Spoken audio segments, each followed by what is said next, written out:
दोस्तों आपने ये वीडियो तो देखी होगी। फौज आई, हाय हाय हाय, सुभान अल्लाह, क्या बात है। फौज आई और और अवाम ने उस फौज को मतलब वेलकम किया। उनको कहा कि आप अपने हैं, आप हमारे हैं, आप हमारे भाई हैं। हमें आपसे कोई तसादुम नहीं करना, हमें आपसे नहीं लड़ना।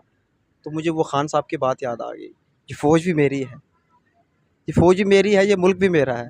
आज वो बात सच्ची हो गई। यकीन करिए, इस वीडियो से लोगों ने सोचा था कि फौज आ गई, आगे से फौज आ गया, पीछे से फौज आ गई है, कि पीटीआई कारकुन डर जाएँगे और ये हो जाएगा, वो हो जाएगा। यकीन करें, जिस तरीके से उन्होंने वेलकम किया है ना, आय हाय हाय! मज़ा आ गया उस्ताद, मज़ा आ गया, बहुत खूब। इस वीडियो से ना हमारे जितने भी नून लीगी भाई हैं या मुखालिफ हैं, जितने भी पीटीएम वाले कह लें या जो भी कह लें, उनको मतलब कितना दर्द हुआ होगा। लेकिन इससे क्या अंदाज़ा होता है, इससे मैंने एक रिज़ल्ट निकाला है कि पीटीआई वाले आज भी अंदर से अपनी फ़ौज को चाहते हैं, अपनी फ़ौज से मोहब्बत करते हैं। यकीन करें, हो सकता है उनको कुछ लोगों से, कुछ शख्सियात से इख्तिलाफ़ हो, लेकिन वो फ़ौज से बेहद मोहब्बत करते हैं। दिल से मोहब्बत करते हैं। उनको पता है कि ये मजबूर हैं।